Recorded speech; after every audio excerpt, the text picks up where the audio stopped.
మరో అంశంలోకి మనం వచ్చాము. మరి ఈ అంశం అంటే ఘనత నొందుదురు. దేవుడు ఇజ్రాయేలుతో చెప్తున్న మాటలు. దేవుడు ఇజ్రాయేలుతో చెప్తున్న మాట అంటే మీరు ఘనత నొందెదరు. మరి వాక్యంలోకి వెళ్ళే ముందు మనకి ఒక పరిశుద్ధ గ్రంథం తీసుకుని మరొక బైబిల్ పల్లె మనం పాడుకుందాం. గ్రంథవాగ్దానంబులన్నీ మావి, ప్రతి అధ్యాయము వరస వచనము, మన దివ్య ప్రేమ వాగ్దానంబులు. గ్రంథవాగ్దానంబులన్నీ మావి, మరోసారి గ్రంథవాగ్దానంబులన్నీ మావి, ప్రతి అధ్యాయము వరస వచనము, మన దివ్య ప్రేమ వాగ్దానంబులు. గ్రంథ వాగ్దానంబులన్నీ మావి.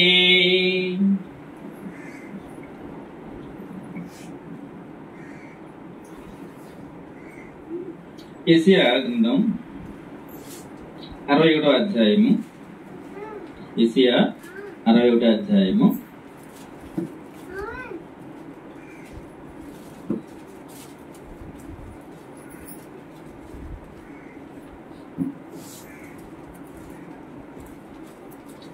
61వ అధ్యాయము 7వ వచనం.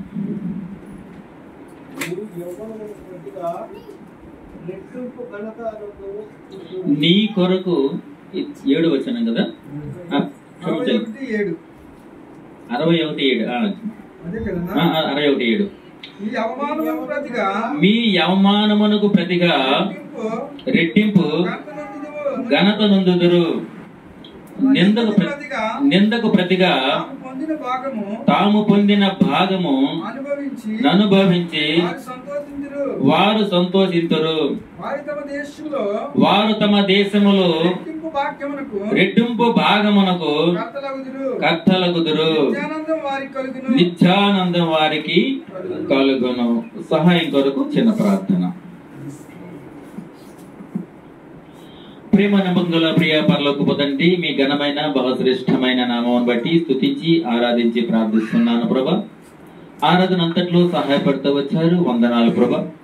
అదే విధంగానైనా మరి మేము మీ యందు ఆత్మీయత కలిగి ప్రభా ఎక్కడ జారిపోతున్నామో ప్రభా, ఏ స్థితిలో పడిపోతున్నాం మమ్మల్ని మేము సరిదిద్దుకుని నాయన మా యొక్క జీవితాలను కాపాడుకున్నట్టుకు మీరు ఇచ్చిన గొప్ప ధన్యతను బట్టి వందనాలు నాయన. దాని కొరకు మేము వేగరపడుతుండగా ప్రభా వాక్యం బోధిస్తున్న నన్ను, వింటున్న వారిని మీరు స్వాధీనపరచుకోండి. చెబుతున్న మాటలు మా సొంత ఆలోచనల సొంత జ్ఞానం కాకుండా ప్రభా మీ యొక్క పరిశుద్ధాత్మ ద్వారా నడిపింపబడి ఏది మాకు అవసరమో అది మాకు అనుగ్రహించమని ప్రభా మీ చిత్తములో మమ్మల్ని బలపరిచి నడిపించమని మా ప్రభువు రక్షకుడు మా కొరకు రానయ్యున్న యేసుక్రీస్తు నామములో వేడుకుంటూ ప్రార్థిస్తున్నాను మా తండ్రి, ఆమేన్.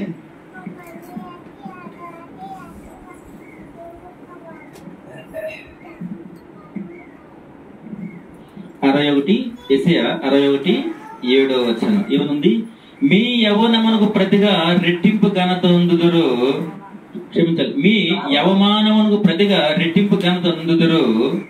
నిందకు ప్రతిగా తాము పొందిన భాగమును అనుభవించి వారు సంతోషింతురు. వారు తమ దేశములో రెట్టింపు భాగమునకు కర్తలగుదురు. నిత్యానందం వారికి కలుగును. ఎంత గొప్ప వాగ్దానం అండి దేవుడు మన జీవితాల్లో ఇస్తున్న వాగ్దానము. అయ్యంటే మీ అవమానమునకు ప్రతిగా రెట్టింపు ఘనత నొందురు. ఎక్కడైతే మనం అవమానించబడ్డామో, ఎక్కడైతే మనల్ని తక్కువగా చూస్తున్నారో, చులకనగా చూస్తున్నారో, మన మనసుకు బాధ కలిగేటట్లుగా వారు ప్రవర్తిస్తున్నారో, అటువంటి స్థితిలో మనము దేవుని వైపు చూసినట్లుగైతే, ఆయనపై ఆధారపడడం నేర్చుకున్నట్లుగైతే ఆయన ఏమిటండట, రెట్టింపు ఘనతిస్తున్నాడట. మనం 10 రూపాయలు పోగొట్టుకుంటే దేవుడు మనకి 40 రూపాయలు ఇవ్వడానికి ఆయన ఇష్టపడుతున్నవాడండి. కనుక మనం ఈరోజు అవమానం కలిగింది, బాధ కలిగింది, లేకపోతే నింద వచ్చింది, మనం బాధపడక ప్రతి విషయంలో కూడా మనం ఆయన వైపే చూస్తూ ఉండాలన్నమాట.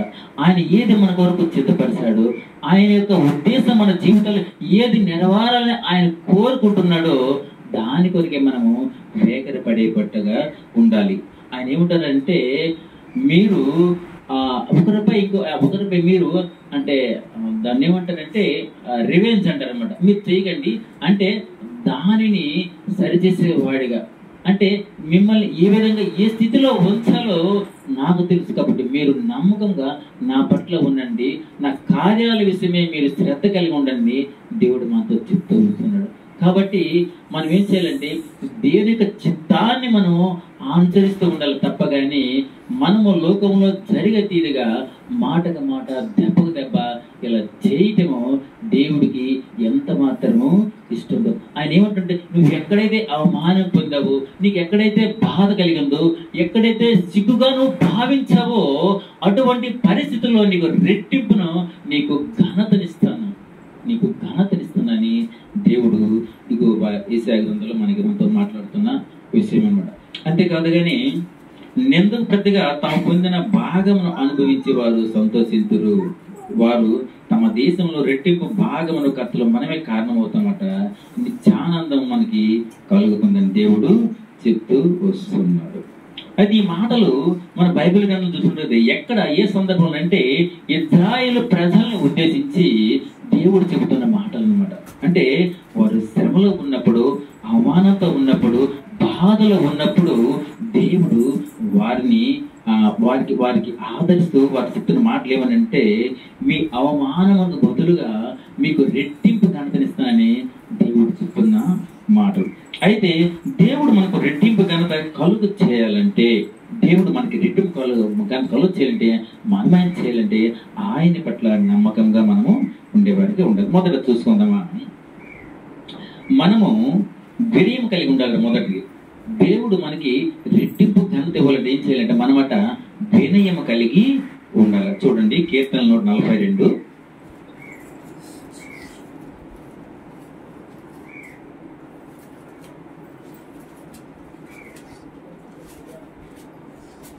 కీర్తనలు 142 రెండో వచనం చూడండి. బహు వినయముగా ఆయన సన్నిధిని నేను మొరపెట్టుచున్నాను, నాకు కలిగిన బాధ ఆయన సన్నిధిని తెలియజెప్పుకొనుచున్నాను. చాలు ఇక్కడ ఏమిటంటే వినయం, మొదటి ఏమంటే వినయం కలిగి ఉండాలట. వినయం కలిగి ఉంటే అక్కడ ఏం చేయమంటే బహు వినయముతో, అంటే నటన వేరు, బహునటన వేరు. మనం చేస్తున్న మంచితనం వేరు, బహు మంచితనం వేరు. అంటే బహువినయం అంటే అసలు మనల్ని చూస్తే వాళ్ళు ఆశ్చర్యపోవాలా, ఈయనైనా ఏంటి ఇలా మాట్లాడుతున్నారు. ఒకప్పుడు నాతో పాటు అసలు అసభ్యకరంగా ఉండేవాడే, నాతో పాటు సినిమాలకు వచ్చేవాడే, మరి నాతో పాటు చేయకుండా పనులన్నింటిలో పాలుభాగంలో ఉండేవాడే, ఈ రోజు ఏంటి ఇలా మాలో ఉన్నాడు అంటూ ఆశ్చర్యపోవాలా. అంటే మన యొక్క వినయం, మన యొక్క ప్రవర్తన అట్లా ఉండి మనం ఏం చేయాలంట దేవునికి మొరపెట్టే వారిగా ఉండాలంట. మనము దేవునికి మొరపెట్టలే, అప్పుడు మనకు కలిగిన బాధ ఆయన సన్నిధిని తెలియజెప్పుకుంటున్నాను. అంటే ఎప్పుడైతే మన యొక్క సమస్యలని, మన యొక్క బాధల్ని మనము వేదన పడకుండా ఆయన ముందు మనం ఉంచుతామో, ఆయన చెప్పడానికి ఇష్టపడతామో, ఆయన్నే ఒక స్నేహితుడిగా మనం భావిస్తామో, అప్పుడు దేవుడు ఏం చేస్తాడంటే నిందకు ప్రతిగా మనకేంటి గొప్ప ఘనతనివ్వడానికి దేవుడు ఇష్టపడేవాడిగా ఉంటున్నాడు. అంటే ఏంటి, ఆయన ముందు మనము మొరపెట్టాలి. అయితే మొరపెట్టకపోతే దేవుడు మనల్ని చూస్తాడు. అయితే ఆయన ఏదైతే కట్టలు పెట్టాడో ఆ కట్టడలు ఎవరైతే దాటకుండా లోపల ఉంటారో వారి పట్ల దేవుడు యుద్ధం చేస్తాడు, వారి పట్ల దేవుడు న్యాయం చేకూరుస్తాడు, విజయం ఇస్తాడు. కానీ ఎవరైతే కట్టడాలు దాటిపోవడానికి ఆలోచిస్తున్నారో, ఎవరైతే దాటిపోయి ఉన్నారో అటువంటి వారు ఏం చేయాలంటే దేవునికి మొరపెట్టాలి. దేవునికి మొరపెట్టి ప్రభా నేను మీ పట్ల పాపం చేశాను, నన్ను మన్నించండి అంటే దేవుడు మన్నించే దేవుడై ఉన్నాడు, క్షమించే దేవుడై ఉన్నాడు, సిద్ధమంత గలవాడై ఉన్నాడు.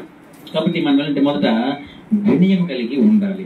అంతేకాదు ఎందుకు మనం వినయం కలిగి ఉండాలంటే దేవుడు అంటే మనం ఎక్కడ ఉంటానో అక్కడే దేవుడు కూడా ఉండడానికి ఇష్టపడుతున్నాడు. ఆ మాట మనం చూసుకున్నామా యెషయా గ్రంథంలో 57వ వచనం. కొంచెం వెనకండి. యెషయా 57లోనూ ఆ మాటను చూస్తున్నాం.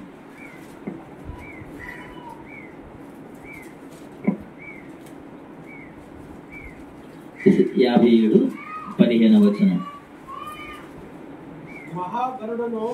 మహాగణుడును మహోన్నతుడును పరిశుద్ధుడును నిత్య నివాసునైన వాడు ఇలాగ సెలవిస్తున్నాడు, నేను మహోన్నతమైన పరిశుద్ధ స్థలములో నివసించేవాడను, అయినను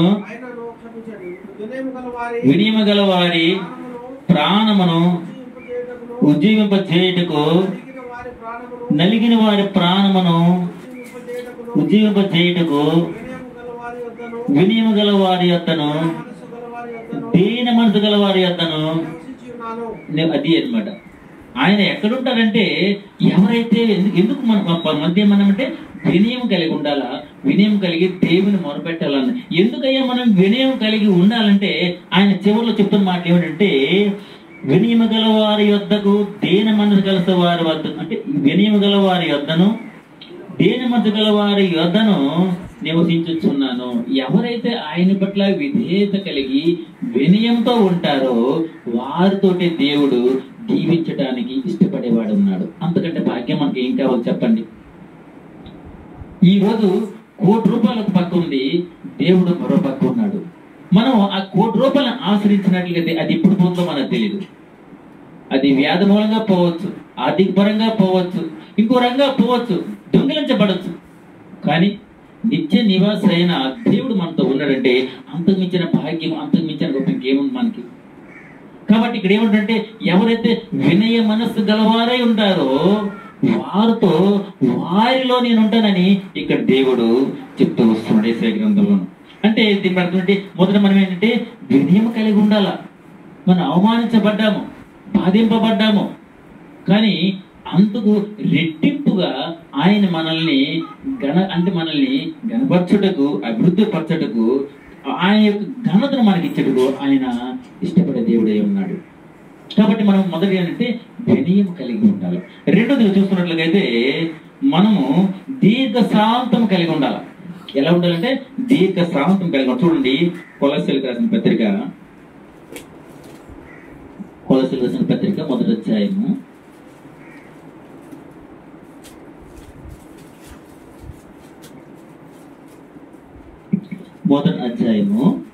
11వ వచనం.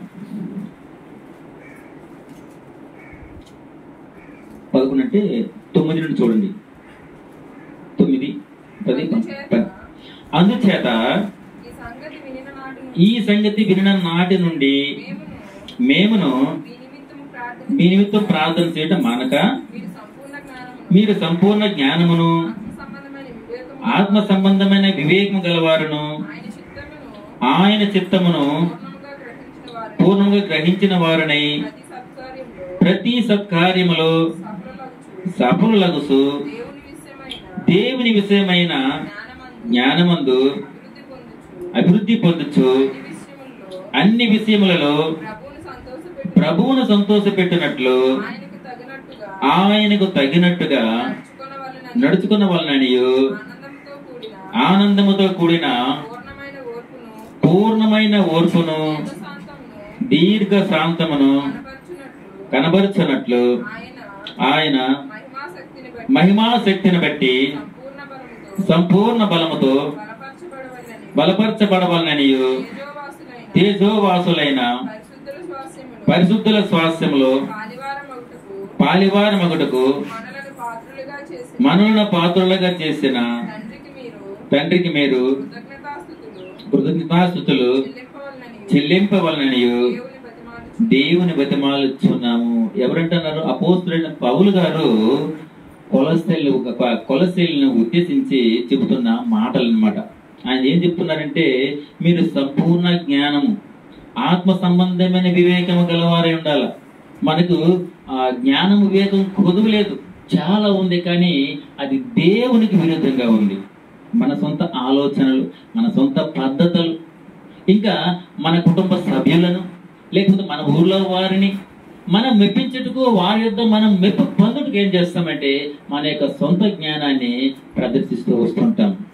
ఇది దేవునికి అవసరం లేదు. మన జ్ఞానం ఎలా ఉండాలంట, సంపూర్ణ జ్ఞానం, ఆత్మ సంబంధమైన వివేకం. అంటే మన జ్ఞానం అంటే ఆత్మ సంబంధమై ఉండాలి. ఈ శరీర సంబంధమైన జ్ఞానము అది పనిచేయదు. చెప్పాలంటే శరీరానికి ఆత్మకి ఎప్పుడు కూడాను ఫైటింగ్ అవుతూనే ఉంటుంది. మనం ఆత్మానుసారంగా ఆలోచిస్తాము. ఈ దినం నుండి నేను దేవుని కొరకు జీవిస్తాను, దేవుని కొరకు పనిచేస్తాను, దేవుని కొరకు నా ప్రాణమైన ఇచ్చేస్తానని ఒక తీర్మానానికి వస్తాం మనం ఆత్మానుసారంగా. అయితే శరీరం ఏమి చేస్తుంది, దానికి సహకరించగా మన ఆలోచనలన్నీ కూడా చెడగొట్టే వేరేగా ఉంటుంది. కాబట్టి మన మనసు ఏది ఆలోచిస్తుందో శరీరం దాన్ని కానివ్వకుండా చేస్తుంది అనమాట. కాబట్టి ఇక్కడ ఎలా ఉండాలంటే మన జ్ఞానం శరీరానుసారంగా కాకుండా ఆత్మానుసారంగా ఎలా ఉండాలి, ఆత్మ సంబంధమైన వివేకం గల వారిగా ఉండాలి. ఇంకా ఆయన చిత్తమును పూర్ణ గ్రహించిన వారి ఉండాలి. చాలా మంది ఈ దినాల్లో ఏం చేస్తామంటే దేవుని చిత్తం అంటూ తమ యొక్క సొంత ఆలోచనల్ని సొంత పద్ధతుల్ని బయట పెడుతూ దేవుని చిత్తం అని చెప్తూ ఉన్నారు. చాలా మంది కూడా దేవుని చిత్తం అలా ఉండదు, చాలా భయంకరంగా ఉంటుంది, కష్టంగా ఉంటుంది. అందులో ఓర్పు ఉండాలి, సహనం ఉండాలి, ఆయన కొరకు ఎదురు చూపు ఉండాలి, నిరీక్షణ గలవారమే ఉండాలి. అది ఆయన చిత్తం. సహోదరు భగత్ సింగ్ గారు ఆయన తన తల వెంట్రుక తీయాలన్నా దేవుని అడిగేవాడంట. ఒకవేళ దేవుని చిత్తం వల్ల దేవుని యొక్క మాట జరగకపోతే ఆయన అలాగే ఉంచేసేవాడు. కానీ దేవుడు తన పట్ల చేసిన అద్భుత కార్యములను బట్టి, దేవుడు తన పక్షాన చేసిన ఈ గొప్ప గొప్ప కార్యాలను బట్టి ఆయన్ని ఎంతగానో వాడుకున్నాడు. అంతేకాదు ఈరోజు మనందరం కూడా ఇక్కడ మనము ఆయన ఆరాధిస్తున్నాము, ఆయన మాటలు వింటున్నాము, ఆయన గురించి మనం ఉచ్చరిస్తున్నామంటే ఇదంతా కూడా దేవుని యొక్క గొప్పతనమే. అయితే ఇలాంటి నడిపింపు కారణమైన భగత్ సింగ్ గారు మనల్ని దేవుడు అని చెప్పడం లేదు, కానీ ఒక క్రమాన్ని, ఒక పద్ధతిని ఆయన తీసుకొచ్చాడు అన్నమాట. కాబట్టి ఇక్కడ మనం అంటే మన యొక్క సొంత వివేకం బట్టి, మన యొక్క ఆత్మానుసారమైన జ్ఞానం బట్టి మనం నడుచుకోవాలి తప్పగానే శరీరసారంగా ఇప్పుడు తర్వాత మైమపేల శరీరం మనము చేయకూడదు. ఇంకా అండి ప్రతి సత్కార్యంలో సఫలవుతూ, అంటే ఏదైనా మనం కార్యం చేస్తున్నప్పుడు ఏంటంటే ఆ కార్యము సంపూర్ణంగా దేవునికి మహిమకరంగా జరగాలి. చాలా మంది ఏం చేస్తున్నారంటే వారు చేస్తున్నారు కానీ అది దేవునికి మహిమ, అందులో దేవునికి ఏమైనా మహిమ ఉందా? నేను కొన్ని రోజులు క్రితం నేను కూడా ఏదో సరదాకి మా నాన్నగారికి అలాగే ఉంటాయి కదా, నేను పెంచుకోను సరదా ముచ్చటపడి ఏం చేశానంటే మీసాలు పెంచాను. నేను మీసాలు పెంచగానే ఓ బ్రదరు అది ఫోటో చూశాను, ఆ ఫోటో చూశానమాట. మన ఏప్రిల్ బర్త్డే చూసి ఆయన ఏమడిగాడంటే నీ మీసాల వల్ల దేవునికి ఏమైనా మహిమ ఉందన్నది. చాలా సిగ్గేసింది నాకు. అదేంటి మా నాన్నగారు మీసాలు పెంచారు, నేనేదో సరదా పెట్టుకున్నాను అని చెప్పేసి కొంచెం మీసాలు తిప్పితే ఆయన మాట నాకు సిగ్గేసింది అనమాట. అంటే మనం చేసే ప్రతి పనిలో కూడా ఏముండాలట, దేవునికి మహిమ ఉండాల. మన మాటల్లో కానీ మన చేతల్లో కానీ మన ప్రతిది కూడా దేవుని మనం కనపరిచేవారిగా ఉండాలి. మనకి ఇష్టమైపోతే సరిపోదు, దేవుని ఇష్టపడాలి. ఇప్పుడు సీఎం గారు నారా చంద్రబాబు నాయుడు మన అందరికీ తెలుసు, కానీ ఇక్కడ చక్కయ్య అంటే ఎవరో ఆయనకి తెలియాల. అది గొప్ప విషయం. ఆయనంటే మన అందరికీ తెలుసు, ఇది గొప్ప విషయం కాదు. ఇది మనమంటే ఆయనకి తెలియాల. అలాగే దేవుని అందరము మనము పూజిస్తాం, ఆరాధిస్తాము, గుర్తిస్తాం, కానీ దేవుడు మనల్ని గుర్తించాలి. అటువంటి భక్తులు మనం ఉండాలని దేవుని ఉద్దేశం ఉందన్నమాట. కాబట్టి ఇక్కడ ఏంటంటే మొదటి దీర్ఘశాంతం కలిగి ఉండాలి. కొలస్సీలు 11 చెప్తున్నమాట, దీర్ఘశాంతం కలిగి ఉండమని చెప్పు.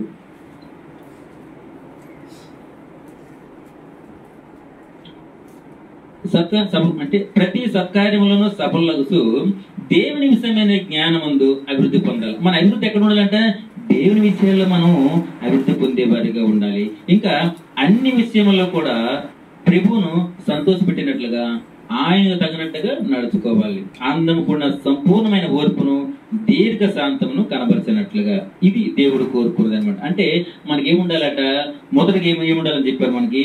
మొదటిది మీకు వినయం ఉండాలి, రెండోది ఏంటి దీర్ఘశాంతం ఉండాలి. శాంతం వేరు, దీర్ఘశాంతం వేరు. ఎవరైనా పొరపాటున మనపై చేసుకున్నా లేదా మనకి ఇది చిన్న కొంచెం ఇబ్బందికరంగా ఒక ప్రవర్తన ఏం చేస్తాం, మనం ఓర్చుకోలేము, సహించలేము, రివెంజ్ వెంటనే దాన్ని మనం తీర్చుకుంటాము. కానీ ఇక్కడ ఏమంటారంటే శాంతం వేరు, దీర్ఘ శాంతం వేరు. ఇక్కడ దీర్ఘ శాంతం కలిగి ఉంటాం, అది శాంతమే మనకు లేదు, దీర్ఘ శాంతం ఎప్పుడు కలిగి ఉంటాం మనము? ముందు శాంతం అనేది మళ్ళీ ఉంటే కదా, దాన్ని కాస్త మనం ఏం చేద్దాం, మెరుగుపరుచుకుంటూ దీర్ఘశాంతంగా ఉండడానికి ప్రయత్నం చేస్తాం. కాబట్టి ఇక్కడ దేవుడు ఏం కోరుకుంటుంటే మీరు దీర్ఘవాది శాంతం కలిగి ఉండండి. అప్పుడు మీరు పొందిన అవమానమునకు, మీరు పొందిన ఆ నష్టమునకు నేను రెట్టింపు మీకు ఘనతనిస్తానని దేవుడు వాక్యం ద్వారా మనకి సెలవిస్తుంది అనమాట. రెండోదిగా మరి మూడోదిగా చూసినట్లయితే ఆయన మనము నీతి కలిగి ఉండాలంట. మొదటిది ఆ వినయము, రెండోది దీర్ఘశాంతము, మూడోది నీతి కలిగి ఉండాలంట. తీయండి యోబు గ్రంథం 29వ అధ్యాయము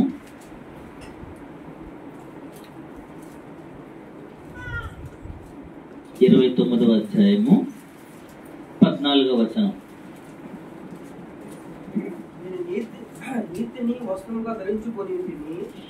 నేను నీతిని వస్త్రముగా ధరించుకొని ఉంటిని కనుక అది నన్ను ధరించెను.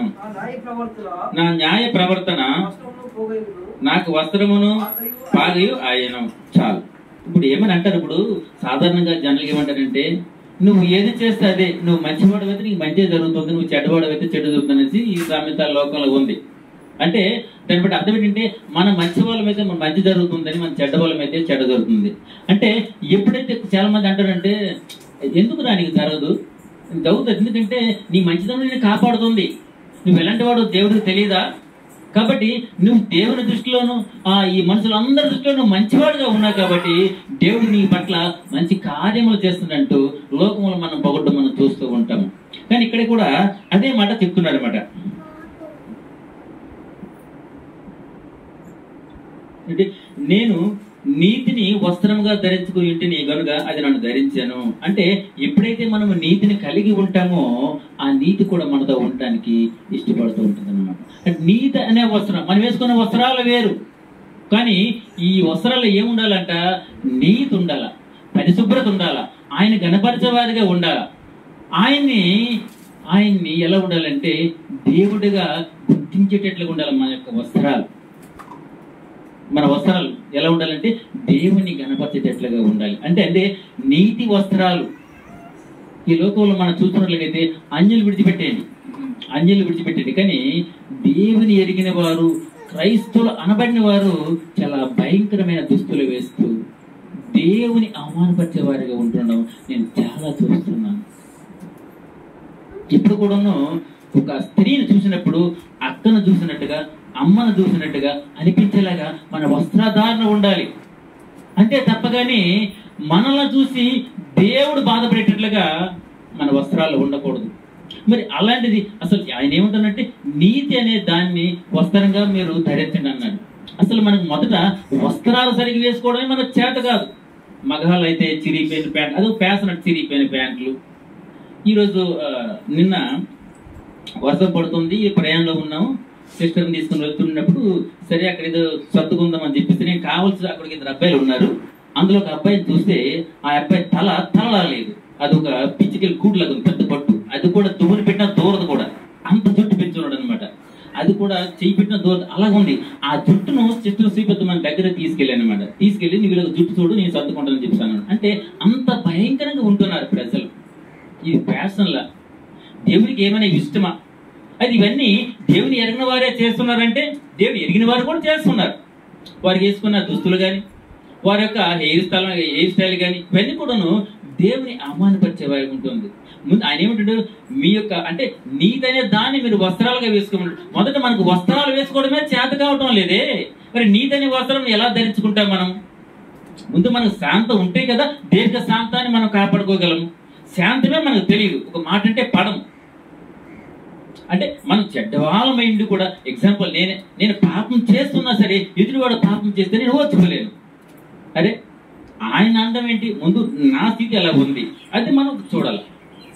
అంటే మనం చెడ్డవాళ్ళమైనా పర్వాలేదు, కానీ మన ఎదుటివాడు బాగుండాలని కోరుకుంటాం. మన పిల్లల విషయం కూడా అంతే, ప్రజల విషయం కూడా అంతే. మనం చాలా మంది బోధిస్తారు కానీ ఆ బాధని అనుసరించే వారికి ఉండటం లేదు. ఇది నా ప్రశ్న. అంటే కేవలం బోధించినంత వరకేనా? ఆ బోధ మాకు అక్కర్లేదా? ఆ బోధకి మాకు సంబంధం లేదా? చాలా మంది బోధిస్తూ పోతుంటారు. అది కాదు. ఆయన ఏం చెప్తున్నట్టే, మీ నీతిని వస్త్రములుగా ధరించుకోండి అంటే తల నుండి కాళ్ళ వరకు ఎలా ఉండాలంటే దేవుని గణపరిచేటట్లుగా, మన యొక్క వస్త్రాలు కానీ మనం వేసుకున్న వేషం కూడా ఆయన్ని గణపరిచేటట్లుగా ఉండాలి. ఇంకా ఇంకేమనంటే, నా న్యాయ ప్రవర్తన నాకు వస్త్రముగాను ఎప్పుడైతే మనము ఆ నీతి అనే అంటే మన యొక్క అంటే నీతి అనే వస్త్రాన్ని ధరించి ఉంటాము. అంటే ఈ ప్యాంటు షర్ట్లు చీరలు కాదు, కానీ నీతి అనే దాన్ని ఒక వస్త్రంగా భావించి, అంటే ఎక్కడ అంటే మనకి ఎక్కడ కూర్చున్నా ఎక్కడ కొట్టినా అక్కడ నీతి అంటే ఏమిటి, ఆయనకి అంటే చూసి ఎలా ఆశ్చర్యపెట్టుకుంటాడు. వీడి కోపం లేదా, పౌరుషం లేదా, రోషం లేదా, ఇన్ని తిడుతున్నాయి వంటం లేదే, కొడుతున్నాయి వంటం లేదే, అలా అన్యాయంగా వాడిని హింసిస్తున్న వాడిని వంటం లేదంటే ఆయనలో ఏముంది అంటే నీతి అనే వస్త్రం ఉంది, సహనం ఉంది, సాత్వికం ఉంది, దీర్ఘ శాంతం ఉంది, వినయం ఉంది. కాబట్టి ఆయనకి నొప్పి అంటే తెలియటం లేదు. ఎందుకు? ఆయన ధరించినది నీతి వస్త్రాలు. ఆయన ధరించింది ప్యాంటు షర్ట్లు కాదు, చీరలు కాదు, కానీ ఆయన ధరించింది ఏంటంటే నీతి అనే వస్త్రం ధరించాడు. కాబట్టి ఆయన అన్యాయంగా ఆయన ఏమన్నా ఆయనకి ఏమనిపించడం లేదు. ఇప్పుడు మనకు బాధ అనిపిస్తుంది, అయ్యో నేను ఏదో ఊహించానే, నేను ఏదో అనుకున్నాను, అంత విరుద్ధంగా జరుగుతుంది, దేవుడు ఎందుకు నా పక్షాన ఇలా చేస్తున్నాడని దేవుని నిందించడం కాదు, ఇది దేవుని చిత్తం. చాలా మంది కూడా వాళ్ళకి చిన్న చిన్నవి వాళ్ళకి కలుగుతున్నప్పుడు దేవుని నిందిస్తుంటారు. కాదు, దేవుడు మిమ్మల్ని లేపుతున్నాడు. మీరు పాపంలో పడిపోతున్నారు, మీరు పాపానికి దాసోహం అయిపోతున్నారు. అటువంటి స్థితిలో మిమ్మల్ని రక్షించటకు, మిమ్మల్ని మేల్కొల్పడిగే దేవుడు మిమ్మల్ని మధ్య మధ్యన ఆ చురక అనేది మీకు పెడుతూ ఉన్నాడు. అది మనుషుల నుండే రావచ్చు, సమాజంలో ఉండరు, అంటే ఏ రకంగా ఆర్థికంగా రావచ్చు, అనారోగ్యపరంగా రావచ్చు. కానీ అక్కడ మనకి ఏమంటే మేలుకొలుపు, దేవుని గుర్తించే వారిగా. నేను ఒకప్పుడు మొదటిగా సమయం ఉందో లేదు కానీ మొదటిగా నేను బాప్టిజం చేసేప్పుడు నా బ్యాక్గ్రౌండ్ పల్లి వీధి. అయితే మా అమ్మ నాన్నలు వాళ్ళు దేవుని నమ్ముకున్నారు, అప్పుడు నమ్ముకోలేదు. కానీ నేను ఒకప్పుడు హేతువాదిని. అంటే ఇప్పుడు కూడా దేవుడు లేడు, దెయ్యం లేడు అంటూ బూతు పాటలు పాడుకుంటూ ఆయా మీటింగ్లకి, ఆ సిపిఐ సిపిఎంఆర్ మీటింగ్లు వెళ్ళటం. అంటే ఎలాగంటే ఒక భ్రష్టుడు లాగా, ఓ నాస్తికుడిగా ఉండేవాడిని. మా గురువు గారు ఎవరంటే కత్తి పద్మారావు, గుంటూరు కత్తి పద్మారావు గారు. అప్పుడు మాకు ఆలోచన తెలియదు. ముందుకు ఏం చెప్పాను, మనం దేవుని ఆరాధించాలంటే దేవుడు అంటే ఎవరు మనం తెలుసుకోవాలి, అప్పుడు మనం ఆరాధించగలము. అలాగే మనం ఒక దాన్ని నమ్మామంటే దాని విషయం తెలుసుకోవాలి, నాకు తెలియదు. ఎందుకంటే నా ముందున్నవారు, నాతో ఉన్నవారు నన్ను నడిపిస్తుంటే అదే నిజం అనుకున్నాను. నేను దేవుడు లేని వాదించేవాడిని. అలాంటి సమయంలో నేను దేవుని అంటే దేవుని తెలుసుకోవడం ఏంటి, ఇష్టపడేవాడిని. అంటే యేసుక్రీస్తు ప్రభు దేవుడు అంటే ఎందుకు ఇష్టమంటే దేవుని గురించి కాదు, కానీ ఆ దేవుని కొంతమంది వ్యక్తులను బట్టి ఆయన మీద నాకు ఒక మంచి అభిప్రాయము, ప్రేమ, ఇష్టం కలిగింది. ఆ రకంగా నేను చర్చికి వెళ్తుంటే మా అమ్మ మాట ఉంది, సరే ఇంతవరకు నువ్వు ఏ దేవుని నమ్ముకోలేదు, ఈరోజు ఏదో ఒక దేవుని నమ్ముకున్నావు కాబట్టి అది నాకు సంతోషం అయ్యానుంది. ప్రతి విషయంలో కూడా మా అమ్మ నన్ను కోఆపరేట్ చేస్తుండేది. అప్పుడు ఇంకా మాకు పిల్లలు పుట్టలేదు. మేము అప్పుడు రిక్షాలు కూడా ఎక్కడం కష్టం అనమాట. అలాంటి దినాల్లో అప్పుడు నా భార్య నేను పలాస నుండి పల్లె వీధికి నడుచుకుని పొలాల్లో వెళ్ళేవాళ్ళం. ఒక్కోసారి రోడ్డు వచ్చేవాళ్ళం. అక్కడ 9 గంటల నుండి 11 గంటల వరకు ఆరాధన ఉంటుంది.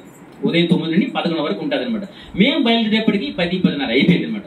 సరిగ్గా అర్సింగ థియేటర్ దగ్గరికి వచ్చేటప్పటికేమే నాకు ఎలా ఆలోచించింది, శైలజ మరి 9 గంటలకు ఆరాధన, మనం వెళ్ళేటప్పటికి అరగంట పావులు విడిచిపెట్టేస్తారు, మరి ఏం చేద్దాం ఏంటి సినిమాకి వెళ్ళిపోతాను.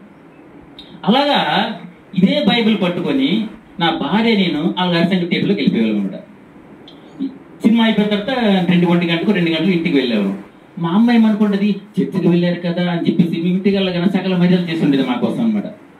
మా అమ్మ తెలియని విషయం. అయితే అది తప్పనప్పుడు నాకు తెలియదు. ఎందుకు తెలియదు అంటే నా ముందున్న వారు అదే పని చేస్తున్నారు. నాకంటే ముందు నమ్ముకున్నవారు, నా మందిరంలో నాతో పాటు ఉన్నవారు కూడా వారు పరుగులు ఎత్తుకుని సినిమాలు వెళ్ళి నేను చూస్తున్నాను నేను. కాబట్టి తప్పని నాకు అనిపించలేదు. అంతేకాదు మేము చర్చి నుంచి వచ్చినట్టు ఏం చేసామంటే చిన్న టీవీ ఉండేది. అప్పట్లో మాకు చిన్న టీవీ ఉండేది అనమాట.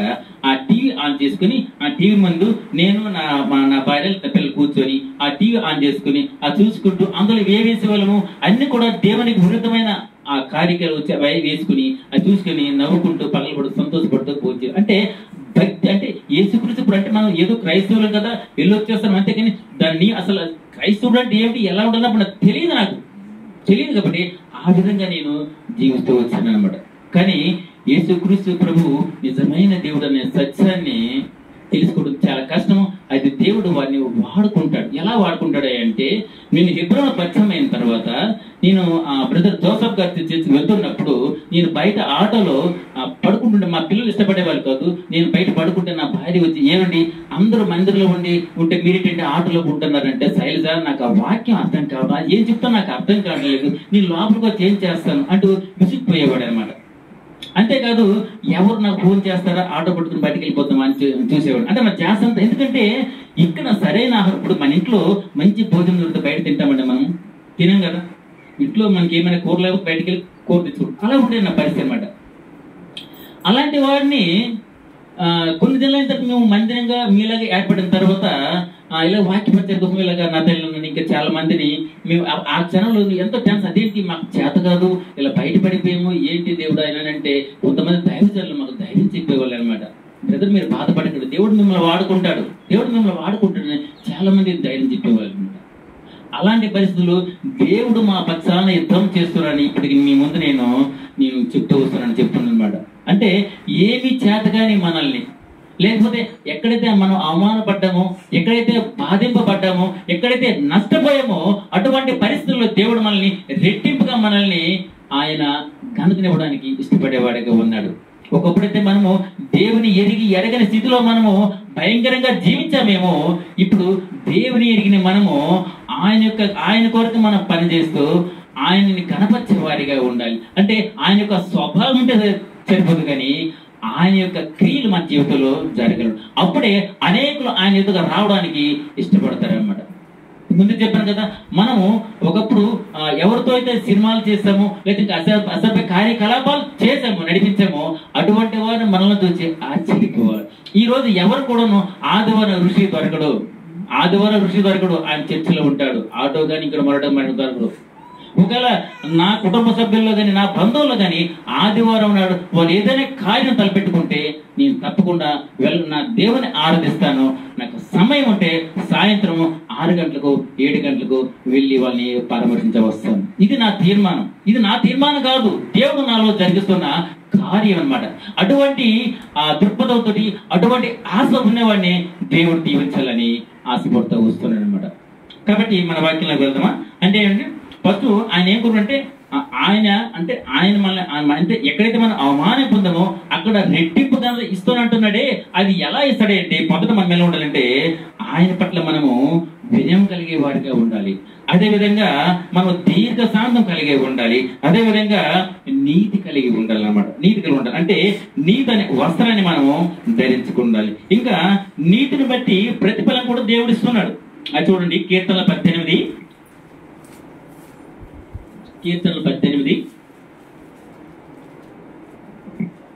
20వ వచనం. నా నీతిని బట్టి యెహోవా నాకు ప్రతిఫలం ఇచ్చెను, నా నిర్దోషత్వమును బట్టి నాకు ప్రతిఫలం ఇచ్చెను. మరి ప్రతిఫలం ఎలా వస్తుందయ్యా? ముందు మీకు ఏమన్నాను? మనకు నీతి ఉండాలన్నాను కదా, వినయం ఉండాలి, దీర్ఘశాంతం ఉండాలన్నాను కదా. కానీ ఇక్కడ దేవుడు ఏమంటాడంటే, మన నీతిని బట్టి, మనలో నీతి ఉంటే మనకేమంటుంటే ప్రతిఫలం వస్తుంది. అలాగే మన నిర్దోషత్వం అంటే మనం నిజంగా ఏ పాపము లేకపోతే, మనలో ఏ దోషము లేకపోతే, మనలో ఏ కపటము లేకపోతే, మనలో ఏ అసూయ లేకపోతే దేవుడు మనల్ని అంటే ఆయన ప్రతిఫలం ఇచ్చేవాడిగా, అంటే దేనికోసం మనం కష్టపడుతున్నామో దానికి ప్రతిఫలం, దేనికోసం మనం ప్రయాస పడుతున్నామో ప్రభువునంతని వ్యర్థం కాకుండా మనల్ని భద్రపరిచేవాడిగా, ఆయన బిడ్డలుగా, ఆయన సొత్తుగా, ఆయన జనగా ఉండడానికి ఆయన ఇష్టపడే దేవుడై ఉన్నాడు. అయితే నేడు మనల్ని అనేకులు అవమానపరచవచ్చును, నీకు కాదనలేదు. నేడు అనేకులు మనల్ని అవమానపరచబడవచ్చును. ఈ మధ్యనే కదా, కొన్ని దినాల క్రితము నా గురించి తెలియక ఒక మేనల్డ్ వరద అయిన వాడు కూడా ఏమని అనుకోనంటే, మా ఋషి మామ అంటే ఒక కళాకారుడు అన్నట్టుగా నన్ను కోసం అసభ్యంగా భావించాడు. అంటే తనకు తెలియక. కానీ ఒకప్పుడు నేను చేసిన పాపపు కార్యములు తెలిసిన వ్యక్తిగా ఆయన మాట్లాడడంలో తప్పులేదు. కానీ మన యొక్క నీతి క్రియలు ఎవరు గుర్తించాలి? దేవుడు గుర్తించాలి. ఆటోమేటిక్ గా సమాజంలో కూడా మన యొక్క మాటల ద్వారా, మన యొక్క ప్రవర్తన ద్వారా, మన యొక్క చూపుల ద్వారా సమాజానికి కూడా మనం పరిచయం అయ్యే వారిగా ఉంటాము. కాబట్టి ఇక్కడంటే అనేకలు మన అవమానపరుస్తారు. కాదను, మీరు బాధపడకండి. అయ్యో ఆయన నేను బుద్ధిగా ఉంటాను, నన్ను నా గురించి తప్పగా మాట్లాడుతున్నాడు, లేకపోతే నా గురించి హేళన చేస్తున్నాడు ఏమైనా బాధపడకండి. ఆయన అంటారు కదా, మీరు అవమానం పొందిన చోట మీకు రెట్టింపు ఘనత ఇస్తానని చెప్తున్నాడు. అయితే మనల్ని అవమానపరిచేలా వారితో అంటే ఇప్పుడు ఎవరైతే మనల్ని అవమానపరిచారో వారితో మనం ఏం చేయాలంటే గొడవ పడకూడదు. తర్వాత దానికి ఏంటంటే ప్రతి కీడు మనము చేయకూడదు అనమాట. మనము వారితో గొడవ పడకూడదు. కీడికి ప్రతి కీడుగా మనము చేయకుండా అంటే ఏం చేయాలి మనం అంటే వారిని క్షమిస్తూ వారి కొరకు మనము ప్రార్థన చేసేవారిగా ఉంటాం. ఇది దేవుడు మనకి ఇచ్చిన పని. ఇది నేను చెప్తున్న మాటలు కాదు, కానీ పరిశుద్ధమైన గ్రంథం మనం బోధిస్తున్నాం. అంటే ఎవరైనా మన పట్ల అసభ్యకరంగా అన్యాయంగా ప్రవర్తించినట్లయితే, మనల్ని బాధించినట్లయితే ఏం చేయాలంటే మనము కీడుకు ప్రతి కీడు చేయకుండా వారి కొరకు మనం ప్రార్థన చేసేవారిగా ఉండాలి. అంతేకాదు వారిని ప్రేమిస్తూ క్షమించేవారిగా ఉండాలి.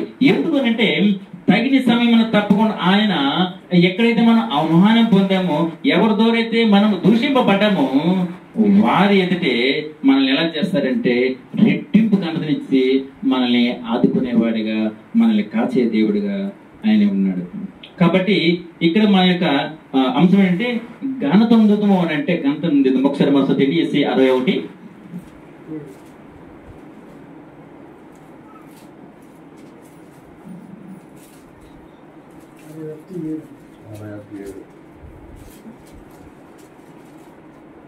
61:7 వచ్చాను.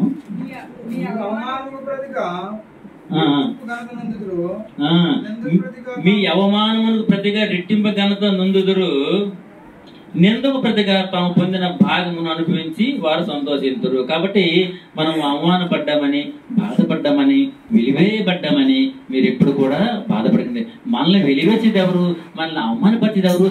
దేవుడు. దేవుడు మనల్ని తృణీకరించాలి. ఈ మనుషులు కాదు. ఈ మనుషుల తృణీకరణ మనకేం కాదు. దేవుడు మనల్ని అవమానపరచకుండా, దేవుడు మనల్ని తృణీకరించకుండా, దేవుడు మనల్ని శిక్షకు పాత్రలుగా చేయకుండా మనం ఎలా ఉండాలి?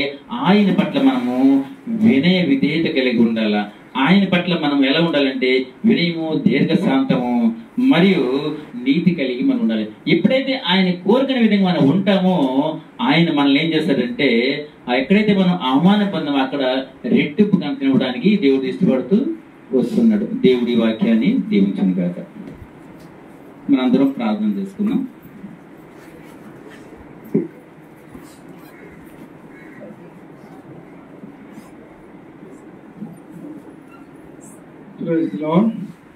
దేవునికి మరోసారి వందనాలు. దేవుడు మరి అద్భుతముగా మన దాసులను పెట్టి మనకి దేవుడు ఆదరించినాడని నేనైతే నమ్ముచున్నా. అవునా కాదు? ఆదరిస్తే వచ్చిన కీర్తన గ్రంథము చదువునా 18వ అధ్యాయం 20వ వచనం. ఆ మాట ఎంత అద్భుతమైనదంటే మా ఊళ్ళో అయితే పులకరిస్తూ వచ్చింది. ఒకసారి చదువుతాం ఆ మాట. వాక్యం లక్ష్యంగా తీసుకుంటే వాక్యం మనతో మాట్లాడుతుంది.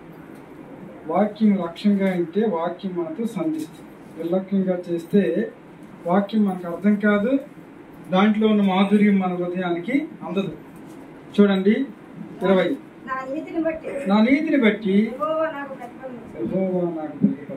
కాబట్టి వినరా, దేవుడు మన నీతిని బట్టే మనకు ప్రతిఫలమిస్తాడు. మన నీతి క్రియని బట్టి ఒక దినాన మనం దేవుని దగ్గరికి చేరిపోతున్నాం. కాబట్టి దావీదు అంటున్నాడు, నా నీతిని బట్టి దేవుడు నాకు. మనకి ఈ లోకంలో అనేకులు వదిలేసినా సరే దేవుడు మనల్ని విడిచిపెట్టలేదు. చూసారు ఎంత గొప్ప కార్యము. విడిచిపెట్టలేదు. అంతేకాదు ఎంత ఘనతగా దేవుడు మనల్ని ఆదరిస్తున్నాడో చూసినారా? ఎంత ఘనతగా. అన్న మరి కళాకారుడు అని వాళ్ళ మేనల్ని ఎందుకు అన్నాడంటే, అన్న అప్పుడు పెళ్ళిళ్ళు అయ్యేటప్పుడు ఆర్కెస్ట్రా తెచ్చేవారు. జ్ఞాపకం ఉందా? ఆర్కెస్ట్రాలో పాటలు పాడేవారు. అందులో అన్న మంచి గాయకుడు. అలా లోక సంబంధమైన జీవితము జీవిస్తూ నామకార్థమైన క్రైస్తవ జీవితము జీవిస్తున్న దినాల్లో దేవుని యొక్క ప్రజల జీవితము ద్వారా ఆయన సంధింపబడుతూ వచ్చాడు, ప్రభావితం చేయబడుతూ వచ్చినాడు. కాబట్టి తన జీవితము మార్చబడుతూ వచ్చింది. ఈ విధంగా వాక్య పరిచర్య చక్కగా చేయగలుగుతూ చూసారా, దేవునికి మనం అప్పచెప్పుకుని దేవుడు మనల్ని అయితే ఇందుకు సకల మహిమ ఘనత దేవునికి కలుగును గాక. మనం అందరం లేచి నిలబడి పాట పాడుకుంటే మన కానుకలు అర్పించుకుందాం.